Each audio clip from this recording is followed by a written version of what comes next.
கர்த்தருடைய நல்ல நாமம் உயர்த்தப்படுவதாக. யோபு 23ஆம் அதிகாரம் 14ஆம் வசனம். எனக்கு குறித்திருக்கிறதை அவர் நிறைவேற்றுவார், இப்படிப்பட்டவைகள் இன்னும் அநேகம் அவரிடத்தில் உண்டு என்று யோபு சொல்வதாக நாம் வாசிக்கிறோம். ஏனென்றால் தேவனாகிய கர்த்தர் நம்முடைய வாழ்க்கையிலே அவருடைய சித்தத்தின்படி நமக்கான நன்மைகளை, ஆசீர்வாதங்களை அவர் நிறைவேற்றுவதற்கு ஒரு காலத்தை, சமயத்தை குறித்து வைத்திருக்கிறார். நமக்கு அவர் வாக்குத்தத்தங்களை தந்திருக்கலாம். ஆனால் அந்த வாக்குத்தத்தம் நிறைவேறுவதற்கான நாட்களையும் அவன் தேவன் குறித்து வைத்திருக்கிறார். இதை யோபு சொல்லும் பொழுது 14ஆம் அதிகாரம் 13ஆம் வசனத்திலே சொல்லுகிறார், எனக்கு ஒரு காலத்தை குறித்தால் நலமாயிருக்கும், எனக்கு குறிக்கப்பட்ட போராட்டத்தின் நாட்களெல்லாம் நான் காத்திருக்கிறேன் என்று சொல்கிறார். அவர் கடந்து வந்த பாதைகளையெல்லாம் நாம் அறிந்திருக்கிறோம்.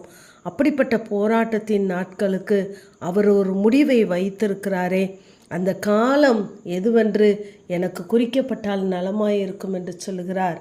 அந்த காலத்தை அவர் குறித்து வைத்ததை அறிந்திருந்ததினால்தான் எனக்கு குறிக்கப்பட்டதை அவர் நிறைவேற்றுவார், இப்படிப்பட்ட நன்மைகள் இன்னும் எனக்கு அவரிடத்திலே அநேகம் உண்டு என்று சொல்லுகிறார். நம்முடைய வாழ்க்கையிலும் தேவன் நமக்கான நன்மைகளை, ஆசீர்வாதங்களை, வாக்குத்தத்த நிறைவேறுவதற்கான நாட்களை அவர் குறித்து வைத்திருக்கிறார். அவர் நமக்காக காலங்களையும் சமயங்களையும் மாற்றுகிறவர். நம்முடைய காலங்கள் தேவனுடைய கரத்தில் இருக்கிறது. ஆகவே நாம் சோர்ந்து போகாதபடி கர்த்தர் குறித்திருக்கிற நாட்கள் வரை நாம் காத்திருக்க வேண்டியது அவசியமாகவே இருக்கிறது. நமக்கென்று குறித்ததை அவர் மற்ற யாருக்கும் கொடுப்பதில்லை. நமக்கென்று குறித்ததை அவர் நமக்கே தந்து நம்மை ஆசீர்வதிக்க அவர் போதுமானவராகவே இருக்கிறார். இங்கு வெளிப்படுத்தல் விசேஷத்திலே நாம் பார்க்கும் பொழுது சிமிர்னா சபையினுடைய பாடுகளை அவர் பார்க்கிறார். அதை குறித்து சொல்லுகிறார். வெளிப்படுத்தல் 2ஆம் அதிகாரம் 10ஆம் வசனத்திலே, நீ படப்போகிற பாடுகளை குறித்து எவ்வளவும் பயப்படாதே என்று சொல்லிவிட்டு, 10 நாட்கள் உபத்திரவப்படுவீர்கள், ஆகிலும் நீ மரண பரியந்தம் உண்மையாயிரு, அப்பொழுது உனக்கு ஜீவ கிரீடத்தை தருவேன் என்று சொல்லுகிறார். ஆகவே 10 நாட்கள் தான் உனக்கு உபத்திரவம் என்று அங்கு நாட்களை குறிப்பிடுகிறதை நாம் பார்க்கிறோம்.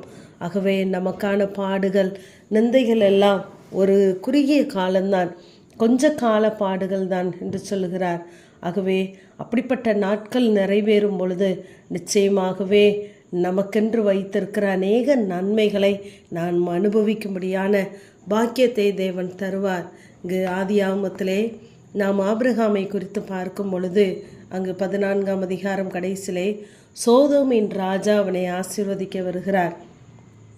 அப்பொழுது சோதோமினுடைய ராஜாவினுடைய கையிலே இந்த ஆபிரகாம் ஆசீர்வாதத்தை பெற்றுக்கொள்ளாதபடி கர்த்தருடைய சமூகத்தை பார்த்து தன்னுடைய கரத்தை உயர்த்தினவனாய் நின்றார். நாமும் இந்த உலகத்தில் உள்ள ஆசீர்வாதங்களின் மேலே நாம் நம்பிக்கை வையாதபடி கர்த்தர் தருகிற ஆசீர்வாதம் போதும். ஏனென்றால் அதற்கு பின்பு வேதனை இல்லை. இந்த ஆசீர்வாதத்தை கர்த்தருடைய சமூகத்திலே அவர் பெற்றுக்கொண்ட பின்புதான் அங்கு கர்த்தருக்கு பிரியமான பலியை செலுத்தின பின்பு அங்கு ஒரு வாக்குத்தத்தத்தை கொடுக்கிறார். ஆபிரகாமை பார்த்து, உன் சந்ததியார் தங்களுடையதல்லாத அந்நிய தேசத்திலே பரதேசிகளாய் இருந்து அவங்க அங்கே அந்த தேசத்தாரை சேவிப்பார்கள், அவர்களால் 400 வருஷம் உபத்திரவப்படுவார்கள், ஆனாலும் நான் நியாயம் தீர்ப்பேன், பின்பு மிகுந்த பொருளுடனே புறப்பட்டு வருவார்கள் என்ற ஒரு பெரிய வாக்கு தத்தத்தை குறித்து அங்கு ஒரு காலத்தை குறிக்கிறார், 400 வருடங்கள் என்று.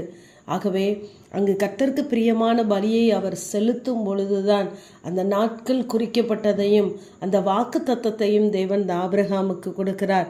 இந்த ஆபிரகாம் உலகத்தில் உள்ள ஆசீர்வாதங்களை அல்ல, கர்த்தருடைய சமூகத்திலிருந்து வருகிற ஆசீர்வாதத்தை நோக்கி பார்க்கிறவராய் இருந்தார்.